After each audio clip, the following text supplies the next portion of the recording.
Mahabharat podcast episode 17 में आपका स्वागत है। लास्ट एपिसोड में हमने देखा था कि कृष्ण और बलराम ने जरासंध की सेनाओं को 18 बार पराजित किया था और अंत में जरासंध को ऐसा लगा था कि उसने कृष्ण को मार डाला है। ये नंबर 18 महाभारत में बहुत ही महत्वपूर्ण है। हम देखेंगे कि महाभारत का मुख्य युद्ध भी 18 दिन चला था। भगवत गीता के भी 18 अध्याय हैं। साथ ही साथ महाभारत की किताब 18 पर्व या भागों में विभाजित है। इस समय तक कृष्ण और बलराम की शायद शादी के लायक उम्र हो चुकी थी। पहले बलराम की शादी हुई क्योंकि वह बड़े थे। बलराम की शादी रेवती से हुई, जो राजा काकूदमी की इकलौती बेटी थी।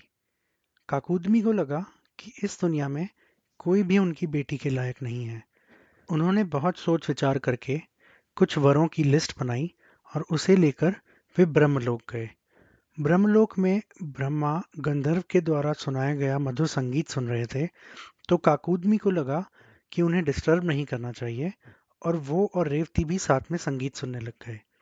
जब संगीत बंद हुआ तो काकूदमी ने ब्रह्मा को बताया कि उन्होंने रेवती के लिए कुछ वरों की तलाश की है और वह ब्रह्मा से परामर्श चाहते हैं।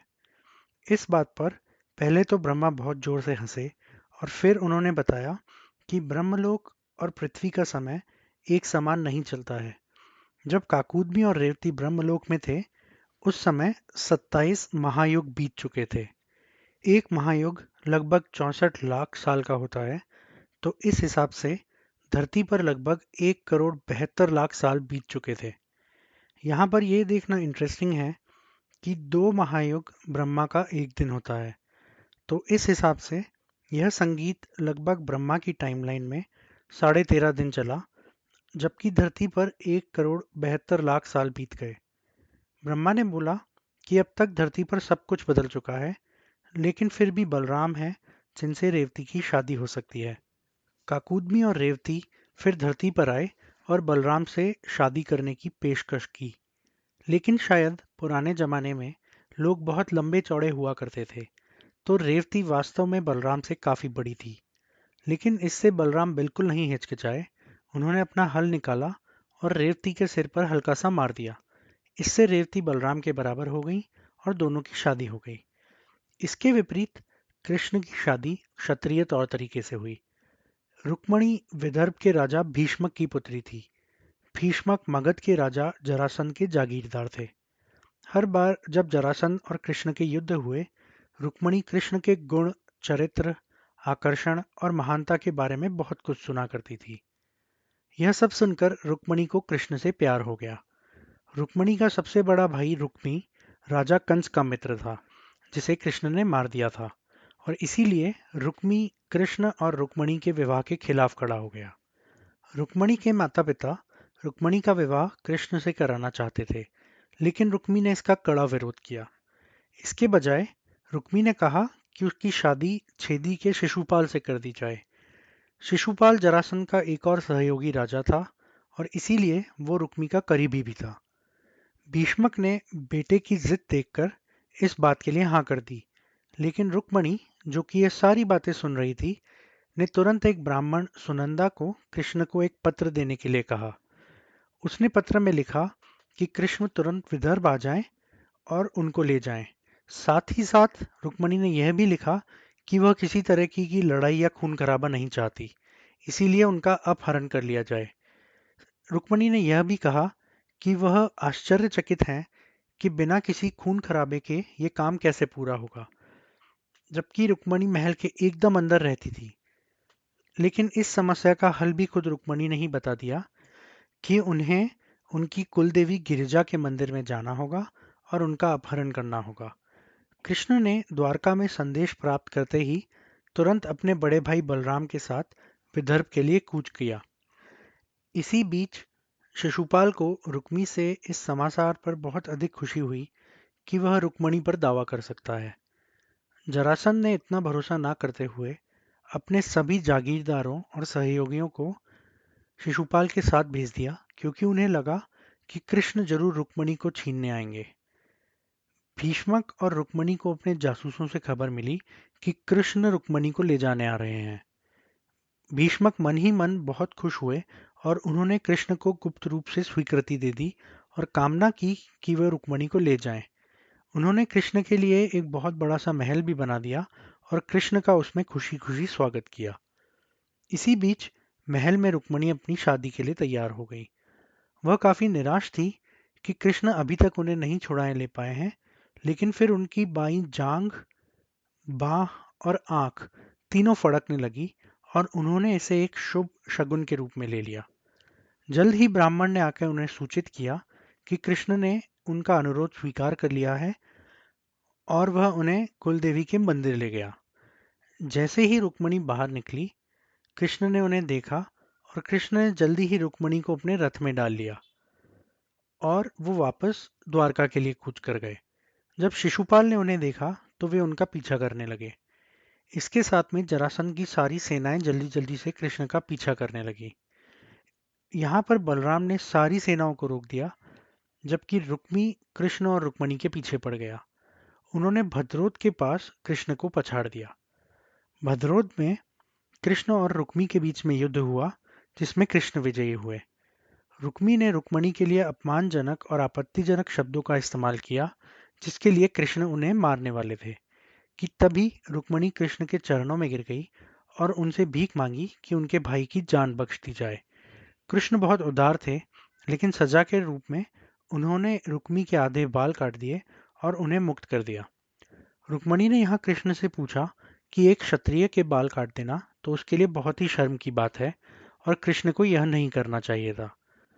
कृष्ण ने जवाब दिया कि ये तो रुक्मी के पिछले जन्म के कर्म हैं, जिसकी वजह से उसे इस जन्म में हार का सामना करना पड़ रहा है। कृष्ण ने यह भी कहा कि युद्ध में क्षत्रिय अपने भाई पर भी हाथ उठाकर उसे मार सकता है। यही ब्रह्मा की नियति है और यही क्षत्रिय का कर्म है। यह बात सुनकर रुक्मणी संतुष्ट हो गई और उसने अपने भाई को वापस भेज दिया। हार जाना एक योद्धा के लिए बहुत ही शर्म की बात थी और इसीलिए रुक्मी अपने पिता के पास वापस नहीं गए, बल्कि वहीं बदरोड में ग्रामीणों के बीच में रहने लगे। ग्रामीण रुक्मी को हार और शर्म के देवता के रूप में पूजने लगे। रुक्मी हमेशा यह सोचते रहते थे कि वह किस तरह से कृष्ण को हराएंगे और रुक्मणी को वापस लेकर आएंगे। लोक कथाओं के अनुसार कृष्ण और रुक्मणी फिर माधवपुर नाम के एक गांव में गए थे, जहां पर आज भी कृष्ण और रुक्मणी की शादी के लिए हर साल एक मेला लगाया जाता है। इसके बाद कृष्ण जब द्वारका पहुंचे तो द्वारका के निवासियों ने उनका जोरदार स्वागत किया। कृष्ण और उनकी पत्नी रुक्मणी ने विवाह के एक साल बाद एक संतान को जन्म दिया, जिसका नाम प्रद्युम्न था। प्रद्युम्न प्यार के भगवान कामदेव के आंशिक अवतार थे। हमें बताया गया है कि उनके जन्म के कुछ समय पहले कामदेव ने भगवान शिव को उनकी तपस्या से उठाने की कोशिश की थी। इससे क्रोधित होकर भगवान शिव ने अपनी तीसरी आंख खोलकर कामदेव को भस्म कर दिया था। इससे कामदेव की पत्नी रति काफी परेशान हुई और उन्होंने देवी पार्वती की शरण ली। देवी पार्वती ने कामदेव को कृष्ण की पहली संतान के रूप में जन्म देने का वरदान दिया और कहा कि रति, तुम्हें तुम्हारा पति शंबरासुर के यहाँ मिलेगा। फिर रति ने मानव रूप में जन्म लिया और शंबरासुर के घर मायावती नाम से दासी का कार्य करने लगी। जैसा कि आप समझ ही सकते हैं, प्रद्युम्न कृष्ण की संतान भी थे और साथ ही साथ कामदेव के आंशिक अवतार भी थे। तो प्रद्युम्न खुद भी बड़े होकर काफी रसिक बने। लेकिन उनके बचपन की कहानी काफी रोचक है। प्रद्युम्न के पैदा होते ही उनका अपहरण कर लिया गया था और उन्हें समुद्र में फेंक दिया गया था। यह कहानी शुरू होती है राक्षस शंबरासुर के साथ। जब शंबरासुर को पता चला कि मेरा शत्रु यदुकुल में जन्म ले चुका है, तो उसने वेश बदलकर 10 दिन के प्रद्युम्न का अपहरण कर लिया और उसे समुद्र में डाल दिया। समुद्र में इस बच्चे को एक मछली निगल गई और उस मछली को एक मगरमच्छ ने निगल लिया। वह मगरमच्छ एक मछुआरे के जाल में आ फंसा, जिसे कि मछुआरे ने शंबरासुर की रसोई में भेज दिया। जब उस मगरमच्छ का पेट फाड़ा गया तो उसमें से एक बहुत सुंदर बालक निकला। उसको देखकर शंबरासुर की दासी मायावती के आश्चर्य का ठिकाना न रहा और वह उस बालक को पालने लगी। उसी समय देवर्षि नारद मायावती के पास पहुंचे और बोले कि हे मायावती, यह तेरा ही पति कामदेव है। इसने यदुकुल में जन्म लिया है और इसे शंबरासुर समुद्र में डाल आया था। तू इसका यत्न से लालन पालन कर। इतना कहकर नारद जी वहां से चले गए। उस बालक का नाम प्रद्युम्न रखा गया। थोड़े ही काल में प्रद्युम्न युवा हो गया। प्रद्युम्न इतना सुंदर था कि वे साक्षात श्री कृष्ण ही प्रतीत होता था। रति उन्हें बड़े भाव और लजीली दृष्टि से देखती थी। जब प्रद्युम्न बड़ा हुआ तो उन्होंने रति को बोला कि तुमने माता जैसा मेरा लालन पालन किया है, तो फिर तुम मुझे इस निगाह से क्यों देखती हो? तब रति ने उन्हें सब कुछ सच बताया कि वास्तव में वे उनके पति हैं। रति ने फिर उनको राक्षस शंबरासुर के बारे में बताया कि किस तरह से उन्हें समुद्र में डाल दिया गया था। यह सब सुनकर प्रद्युम्न को सब कुछ याद आ गया। फिर मायावती ने उन्हें धनुष बाण अस्त्र शस्त्र आदि सभी विद्याओं में निपुण कर दिया। युद्ध विद्या में प्रवीण हो जाने पर प्रद्युम्न अस्त्र शस्त्रों से सुसज्जित होकर शंबरासुर की सभा में गए। शंबरासुर उन्हें देखकर बहुत ही प्रसन्न हुआ और सभासदों से कहा कि इस बालक को मैंने ही पाल पोस कर बड़ा किया है। इस पर प्रद्युम्न बोला कि अरे दुष्ट, मैं तेरा बालक नहीं हूँ, बल्कि तेरा वही शत्रु हूँ जिसको तूने समुद्र में डाल दिया था। अब तू मुझसे युद्ध कर। प्रद्युम्न के इन वचनों को सुनकर शंबरासुर ने अति क्रोधित होकर उस पर अपने वज्र के समान भारी गदा से वार किया। प्रद्युम्न ने उस गदा को अपनी गदा से काट दिया। तब वह असुर अनेक प्रकार की माया रचकर युद्ध करने लगा, लेकिन प्रद्युम्न ने उसकी माया को नष्ट कर दिया और आखिरकार अपनी तलवार से शंबरासुर का सिर काट दिया। फिर मायावती रति प्रद्युम्न को आकाश मार्ग से द्वारकापुर ले आई। जब ये दोनों श्री कृष्ण की सभा में पहुंचे तो रुक्मणी सहित वहां के सभी लोग एकदम श्री कृष्ण के जैसे दिखने वाले प्रद्युम्न को देखकर आश्चर्यचकित रह गए। रुक्मणी सोचने लगी कि यह किसका पुत्र है। ये तो बिल्कुल कृष्ण जैसा लगता है, और अगर मेरा बेटा होता तो वो भी ऐसा ही लगता। उसी समय श्री कृष्ण भी अपने माता पिता देवकी और वसुदेव और भाई बलराम के साथ वहां पहुंचे। श्री कृष्ण तो अंतर्यामी थे, लेकिन उन्हें लीला करनी थी, इसीलिए वे बालक के बारे में कुछ नहीं बोले और अनजान बने रहे। तब वहां पर देवर्षि नारद आए और उन्होंने वहां आकर प्रद्युम्न की कथा सभी को सुनाई, और यह सुनकर समस्त लोग बहुत खुश हुए। यहाँ सोचने वाली बात यह है कि श्री कृष्ण को इसके बारे में सब कुछ पता था, लेकिन फिर भी उन्होंने रुक्मणी को कुछ नहीं बताया। खैर, श्री कृष्ण को लीला करनी थी और उन्होंने की। यह लगभग वही टाइम है जब पांडव पांचाल में आए थे और द्रौपदी से उनकी शादी हुई थी। अगली बार हम वापस से पांडवों के पास पहुंच जाएंगे और उनकी कहानी आगे बढ़ाएंगे। आज मैं श्री कृष्ण के बारे में कुछ और कहानियां देना चाहता हूं जो डायरेक्टली महाभारत से लिंक नहीं है, लेकिन फिर भी श्री कृष्ण और बलराम के जीवन पर थोड़ी और रोशनी डालती हैं। श्री कृष्ण की एक और पत्नी थी सत्यभामा। सत्यभामा द्वारका के शाही खजांची सत्यजीत की बेटी थी। सत्यजीत द्वारका के सभी गहनों के मालिक थे। सत्यजीत ने सूर्यदेव से एक बहुत ही अमूल्य मणि हासिल की थी, और एक बार जब कृष्ण ने वो मणि देखी तो कृष्ण ने सत्यजीत से वो मणि मांग ली। लेकिन सत्यजीत ने मना कर दिया कि यह मणि सिर्फ उन्हीं के साथ सुरक्षित रहेगी। इसके कुछ समय बाद सत्यजीत के भाई वो मणि पहनकर शिकार के लिए निकले, लेकिन इस शिकार पर एक शेर ने उन्हें मार डाला। इसी समय जामवंत ने उस शेर को मार डाला और मणि लेकर अपनी बेटी जामवंती को पहना दी। यह वही जामवंत हैं जो रामायण में अपनी भूमिका के लिए जाने जाते हैं। जब सत्यजीत का भाई प्रसेन वापस नहीं आया, सो सत्यजीत ने कृष्ण पर मणि की खातिर प्रसेन की हत्या करने का झूठा आरोप लगा दिया। कृष्ण अपनी प्रतिष्ठा पर लगे दाग को हटाने के लिए प्रसेन को ढूंढने के लिए निकले। वहां उन्होंने जामवंत की गुफा देखी और वो उस गुफा में घुस गए। जामवंत को लगा कि उनकी गुफा में एक घुसपैठिया घुस आया है, तो उन्होंने कृष्ण पर हमला कर दिया। ये दोनों 28 दिनों तक लड़ते रहे, जब तक कि जामवंत, जिनका पूरा शरीर कृष्ण की तलवार से पूरी तरह से कट गया था, ने आखिरकार हार मान ली।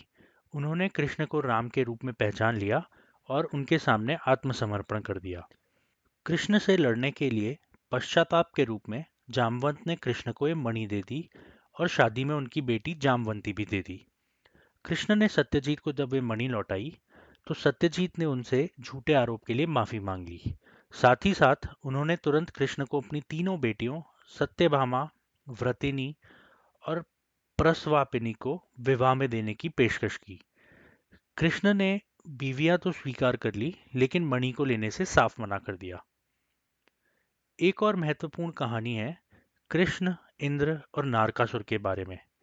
जैसा कि मैंने पहले भी बताया था, कृष्ण और इंद्र की बहुत अच्छी दोस्ती नहीं थी, लेकिन इंद्र को जब भी कृष्ण की जरूरत पड़ती थी तो वह जरूर कृष्ण के पास आते थे और कृष्ण उनकी मदद भी किया करते थे। यह कहानी शुरू होती है नारकासुर से। नारकासुर वास्तव में विष्णु के वराह अवतार और भूदेवी की संतान थे, और जैसा कि आप सोच ही सकते हैं, वो बहुत ही ज्यादा शक्तिशाली थे। अपनी ताकत से नारकासुर ने पूरी दुनिया जीत ली थी और अब उन्होंने स्वर्ग पर चढ़ाई शुरू कर दी थी। पराक्रमी इंद्र भी विष्णु के इस पुत्र के हमले का सामना नहीं कर सके और उन्हें समस्त देवी देवताओं के साथ स्वर्ग से भागना पड़ा। इसी के साथ नारकासुर स्वर्ग, पृथ्वी और पाताल का देवता बन गया। नारकासुर ने स्वर्ग की देवी माँ अदिति की सोने की बालियां भी चुरा ली और 16,000 महिलाओं का अपहरण भी कर लिया। इंद्र के नेतृत्व में सभी देवी देवता विष्णु के पास गए और उन्हें नारकासुर से उन्हें छुड़ाने के लिए कहा। विष्णु ने उनसे वादा किया कि जब वो कृष्ण का अवतार लेंगे तो वो तुरंत नारकासुर को सबक सिखाएंगे। एक बहुत लंबे समय तक नारकासुर ने धरती और स्वर्ग पर राज किया। अंत में विष्णु ने कृष्ण के रूप में जन्म लिया। कृष्ण की पत्नी सत्यभामा को भूदेवी का अवतार भी माना जाता है। अदिति उनकी एक दूर की रिश्तेदार थी और वह मदद के लिए सत्यभामा के पास आई। जब सत्यभामा ने नारकासुर की महिलाओं के साथ दुर्व्यवहार और अदिति के साथ उनके व्यवहार के बारे में सुना तो वह क्रोधित हो गई। सत्यभामा ने नारकासुर के खिलाफ युद्ध छेड़ने की अनुमति के लिए भगवान कृष्ण से संपर्क किया। जैसा कि देवों और अदिति से वादा किया गया था, कृष्ण ने अपनी पत्नी सत्यभामा के साथ गरुड़ पर बैठकर नारकासुर के किले पर हमला कर दिया। कृष्ण ने नारकासुर की सेना के खिलाफ नारायणास्त्र और अग्नियास्त्र का इस्तेमाल किया। यह लड़ाई बहुत जमकर लड़ी गई। नारकासुर के पास 11 अक्षौहिणी सेना थी, जिन्हें उन्होंने भगवान कृष्ण पर हमला करने को छोड़ दिया, लेकिन भगवान कृष्ण ने बहुत ही आराम से मार दिया। भगवान कृष्ण ने नारकासुर के सेनापति मूरा को भी मार डाला। इसी तरह से कृष्ण को मुरारी भी कहा जाता है। नारकासुर ने भगवान कृष्ण के खिलाफ कई दिव्य हथियारों का इस्तेमाल किया, लेकिन कृष्ण ने उन सभी हथियारों को आसानी से बेअसर कर दिया। नारकासुर ने भगवान कृष्ण के खिलाफ ब्रह्मास्त्र का इस्तेमाल किया, लेकिन कृष्ण ने इसे अपने ब्रह्मास्त्र से काट दिया।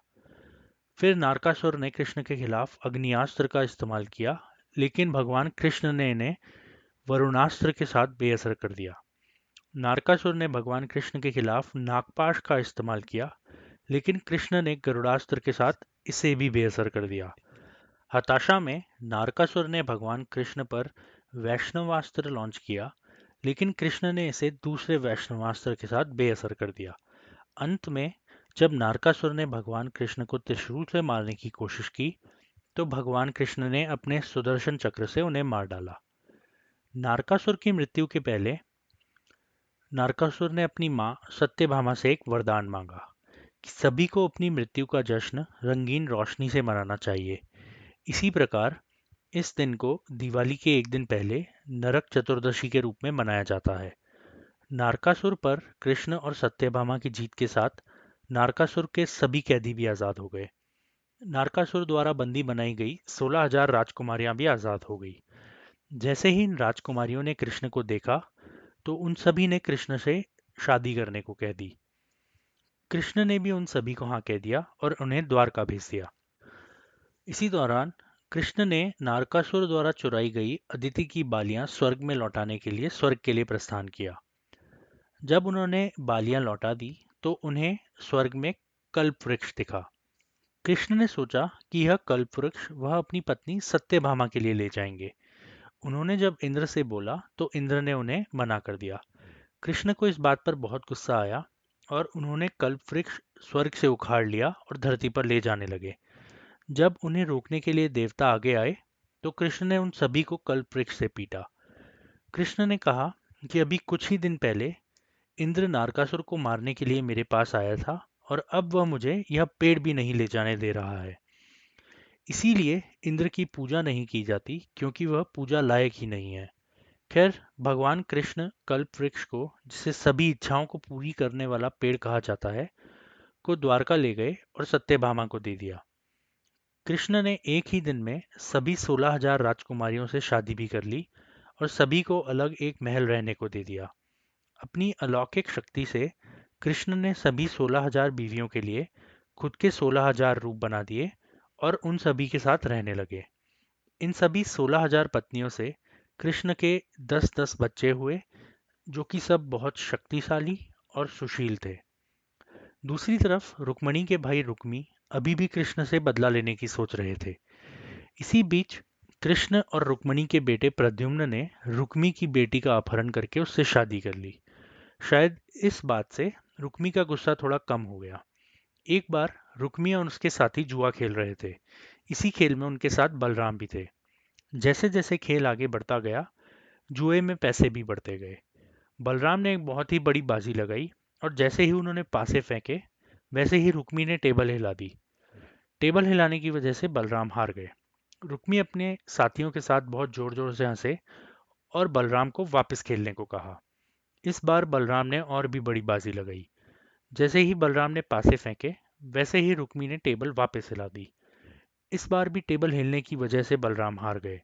बलराम को इस बात पर बहुत गुस्सा आया और वह गुस्से में खड़े हो गए। इसी समय आकाश से एक दिव्य वाणी आई कि रुक्मी, तुम छल से जीते हो, बलराम को उनका पैसा वापस कर दो। इस बात पर रुक्मी ने बिल्कुल भी ध्यान नहीं दिया, बल्कि उल्टा उन्होंने बलराम को बोला कि तुम और तुम्हारा भाई गाय चराने वाले हो। ये राजाओं के खेलने वाले खेल को तुम नहीं समझ पाओगे। बलराम को इस बात पर बहुत गुस्सा आया और उन्होंने अपनी गदा उठाकर रुक्मी का सिर फोड़ दिया। ऐसा होते ही रुक्मी के सारे साथी भाग खड़े हुए। यह शोरगुल सुनकर कृष्ण और रुक्मणी वहां आए और जैसे ही रुक्मणी ने देखा कि रुक्मी मारा गया है, तो उन्होंने तुरंत बलराम को बोला कि क्या इसीलिए इसकी जान बचाई गई थी। फिर उन्होंने कृष्ण को देखा कि कृष्ण बलराम को कुछ कहेंगे, लेकिन कृष्ण ने कुछ भी नहीं कहा।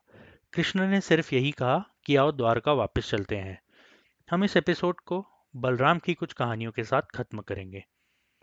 सबसे पहली कहानी बलराम की ब्रिज वापसी की है। ब्रिज में बलराम और कृष्ण एक साधारण ग्वाले बन के रहे थे और जब वे वहां से चले गए, तो सभी गोपियां कृष्ण की वापसी की राह तकती रहीं। जब बलराम ब्रिज वापस गए तो सभी ने उनका बहुत स्वागत किया। बलराम ने भी गोपियों के साथ कई रातें बिताई। एक रात बलराम गोपियों के साथ नदी किनारे थे कि तभी उनकी इच्छा हुई कि वे नदी में गोपियों के साथ नहाएं। बलराम ने यमुना नदी को बोला कि वह थोड़ा सा पास आ जाए, लेकिन यमुना ने यह कह के मना कर दिया कि बलराम अभी नशे में हैं। इस बात से बलराम को बहुत क्रोध आया और उन्होंने अपना हल निकालकर यमुना में गाड़ दिया। फिर बलराम ने यमुना को अपनी तरफ खींच लिया। इससे यमुना दर्द से चिल्लाई और उन्होंने बलराम से माफी मांगी। इससे बलराम ने खुश होकर यमुना से हल निकाल लिया और फिर गोपियों के साथ वे यमुना में नहाने लगे। एक और कहानी कृष्ण के बेटे सांबा के बारे में है। सांबा ने दुर्योधन की बेटी का अपहरण कर लिया था। ये वही दुर्योधन है जो पांडवों के कजन है। सांबा अपने पिता कृष्ण के समान शक्तिशाली नहीं थे, क्योंकि जब वह अपहरण करके भाग रहे थे तो कर्ण ने उन्हें युद्ध के लिए ललकारा था। सांबा ने जब उनसे युद्ध किया तो सांबा हार गए। कर्ण ने सांबा को बंदी बनाकर दुर्योधन के सामने हस्तिनापुर में पेश किया। हमेशा की तरह इस बार भी नारद मुनि ने द्वारका में जाके सब कुछ बता दिया। इस बात से राजा उग्रसेन, जो कि कृष्ण के दादा थे, उनको बहुत ही गुस्सा आया और उन्होंने हस्तिनापुर पर चढ़ाई करने का हुक्म दे दिया। बलराम हमेशा दुर्योधन के लिए सहानुभूति रखते थे और उन्होंने दुर्योधन को गदा चलाना भी सिखाया था। जब उनको दिखा कि द्वारका हस्तिनापुर पर हमला करने वाला है, तो उन्होंने कहा कि वो हस्तिनापुर जाएंगे और इस समस्या का समाधान करेंगे।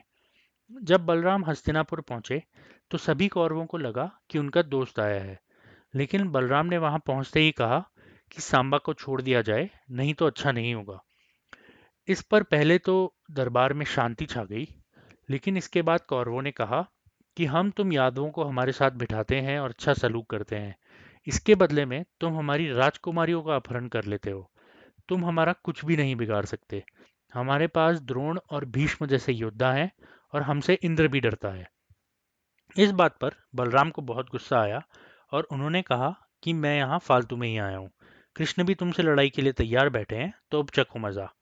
बलराम ने हस्तिनापुर की दीवारों के चारों तरफ अपना रथ घुमाना शुरू कर दिया और अपना हल फेंककर हस्तिनापुर को गंगा नदी में फेंक दिया। गंगा नदी के ऊपर हस्तिनापुर किसी नाव की तरह डगमगाने लगा।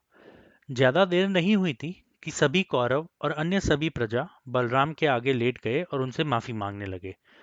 जब समस्त कौरव और प्रजा बलराम के सामने लेट गए थे, तो बलराम ने उन्हें माफ कर दिया और हस्तिनापुर को वापस से जमीन पर रख दिया। हस्तिनापुर तब से एक ऐसी सिटी बन गया जिसकी एक साइड लगभग नदी को टच कर रही थी। यहाँ पर इंटरेस्टिंग बात यह है कि भागवत पुराण के शुरू में एक वंशावली है जो कि भविष्य में होने वाले राजा के नामों को बताती है। यहाँ पर राजा परीक्षित को बताया जाता है कि उनके बेटे होंगे संतानिकाय और उनके बेटे होंगे सहास्रनिका।